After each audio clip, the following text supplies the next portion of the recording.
इस बजट पर क्या खुश हो आम आदमी, क्या उसके हाथ में लगा है, कितना असरदार, इस सब पर बातचीत करने के लिए अब केंद्रीय मंत्री राजीव चंद्रशेखर हमारे साथ इस वक्त जुड़ रहे हैं। राजीव जी, स्वागत है आपका आज तक पर। मेरा पहला सवाल आपसे यही, विपक्ष आलोचना कह रहा है, वो कह रहा है कि जीरो बजट है, आप शून्य बजट है, क्योंकि ना आम आदमी को कुछ मिला है, ना मिडिल क्लास को कुछ मिला है। आपने रियायतें देने की कोशिश नहीं की है, आपने बेरोजगारी को दूर करने के लिए कुछ नहीं किया है। अशोक गहलोत कहते हैं कि ये महंगाई भगाने वाला नहीं, महंगाई लाने वाला है।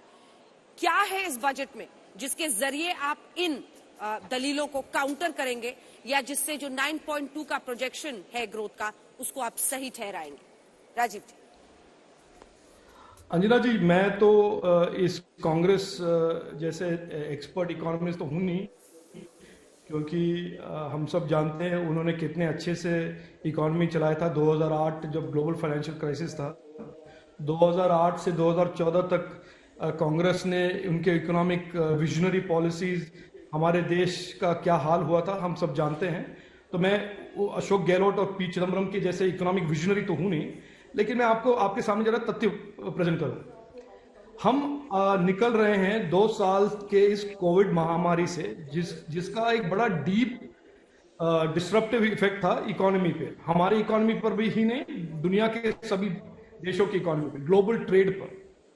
और हमारा पहला ऑब्जेक्टिव था कि इकोनॉमी को कैसे बचाएं और इकोनॉमी को कैसे रीबाउंड करें। इसी समय, इसी टाइम में, अगर आप पिछले साल में आप ट्वीट देंगे, स्टेटमेंट देखेंगे हमारे कांग्रेस साथियों के, वो निराशाजनक बजट के पार्लियामेंट के बाहर आए थे। टॉक शोज में और न्यूज चैनल्स में वो कहते घूम रहे थे कि ये तो हम इम्प्लोड करने वाले हैं, हमारी इकोनॉमी की तबाही होने वाली है।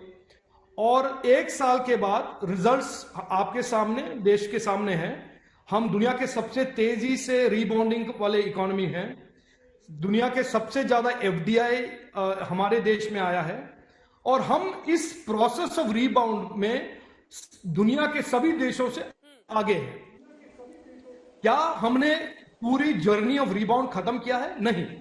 इसीलिए इस बजट में प्रीवियस साल का जो मोमेंटम था, जो हमने एक रोड मैप हमने तैयार किया था, उसको कंसोलिडेट करने की एक दिशा में इस बजट पॉइंट करता है। अच्छा, ये जो कहते हैं कि मिडिल क्लास को इससे कुछ नहीं मिला, सबसे बड़ा बेनिफिशियरी इकोनॉमी के रीबाउंड होने से किसको बेनिफिट होता है? सबसे बड़ा बेनिफिट तो वही है सैलरीड क्लास, जिनके जॉब्स हैं, जिनके कंपनीज में नौकरी है। अगर उनके कंपनी के रीबाउंड होता है, इकोनॉमी रीबाउंड होता है, डिमांड ज्यादा होता है, तो फिर सबसे बड़ा बेनिफिशियरी स्ट्रॉन्ग इकोनॉमी का कौन होता है?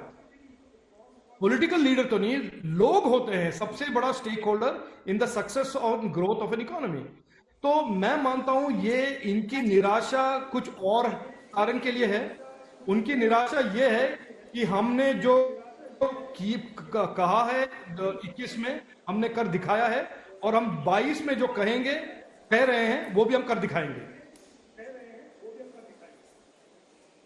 ठीक है, जल्दी से एक सवाल, उसका आप जवाब देते रहिएगा।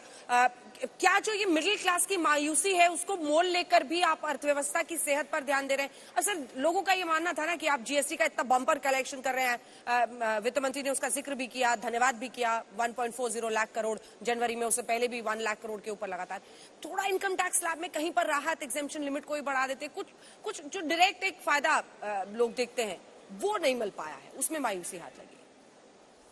देखिए अंजना जी, हम इस अनप्रेसिडेंटेड एक हिस्ट्री, इंडिपेंडेंट हिस्ट्री में पहली बार देश में सरकार 10 लाख करोड़ स्पेंड कर रहे हैं इंफ्रास्ट्रक्चर इन्वेस्टमेंट में। ये इंफ्रास्ट्रक्चर इन्वेस्टमेंट कौन है बेनिफिशियरी? आप, हम और सभी देशवासियों। ये पैसा जो 10 लाख करोड़ जो जीएसटी का कलेक्शन है, टैक्स का कलेक्शन है, जा रहा है इकोनॉमिक प्रोडक्टिव इन्वेस्टमेंट में। तो अगर ये हम किसी को कोई कहे कि हम मिडिल क्लास को बेनिफिट नहीं दे रहे हैं, हाँ ये तो है, कोई हम सौंप नहीं दे रहे हैं, लेकिन हम इंफ्रास्ट्रक्चर खड़ा कर रहे हैं उनके लिए। अगर रोड्स बना रहे हैं, ग्रामीण रोड बना रहे हैं, किसके लिए बना रहे हैं? हम नागरिक के लिए बना रहे हैं, सिटीजन्स के लिए बना रहे हैं, रूरल सिटीजन्स के लिए बना रहे हैं। अगर हम हाईवेज बना रहे हैं तो हम हमारे मिडिल क्लास सिटीजन्स के लिए बना रहे हैं।